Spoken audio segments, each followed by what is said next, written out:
Hello, everyone. Hey. Firstly, I acknowledge that all of Australia is unceded Aboriginal land, and I pay my respects to First Nations elders, past and present.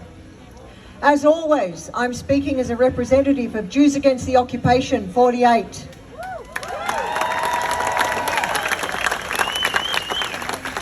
Yesterday was International Holocaust Remembrance Day, when we honour the memory of the millions of people, including 6 million Jews, murdered in the Nazi Holocaust.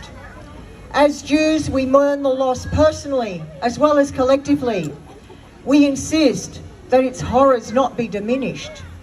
Nevertheless, the Holocaust does not belong to us, nor does it belong to any one of the other groups targeted by the Nazis. Not Roma, not Sinti, not Slavs, nor black people, not disabled nor LGBTQIA people. Genocide is a crime against humanity, against all of humanity, and against everything that our shared humanity means. Yet Israel has always appropriated and exceptionalised Jewish suffering. It has always wielded our persecution in Christian Europe and our martyrdom in the Holocaust as a weapon in its war on Palestinians. Even while World War II was raging, Zionist leaders were so intent on building a racially pure Jewish nation in Palestine that they ignored or opposed efforts to rescue the Jews of Europe as they were ghettoized, starved and murdered. In the 1950s, Mossad terrorists used the spectre of anti-Semitism to drive Jewish Arabs to Israel by planting bombs in Iraqi and Egyptian synagogues, libraries, cafes, cinemas and train stations. When Egyptian authorities found and tried the perpetrators, Israel launched a major propaganda campaign claiming that Nasser was Hitler on the Nile. Israel has no moral compass, none.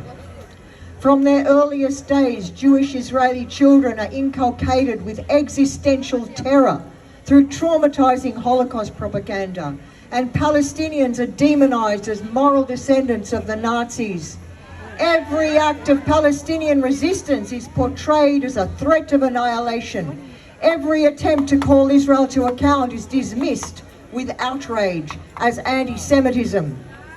Israel has transported the horrors of European persecution to Palestine. It uses roundups and checkpoints. It builds ghetto walls and even a concentration camp. Just as the Nazis adopted strategies from the German colonization of Namibia in its genocide in Europe, Israel uses colonial violence against Palestinian people. In an act of ruthless exploitation, tantamount to Holocaust denial, Israel linked the October 7th attack to the almost total extermination of Europe's Jews. It called a few thousand poorly armed escapees from the largest and most deeply deprived prison on earth. It called them Nazis. Its fevered descriptions of fake Hamas atrocities evoke the most vile anti-Semitic tropes used for centuries against us.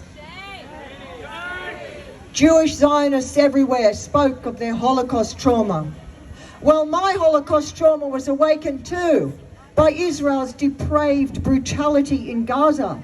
Starvation, dehydration, disease, deprivation of medical care, carpet bombing, entombment under tons of rubble, displacement, real annihilation, real existential threat.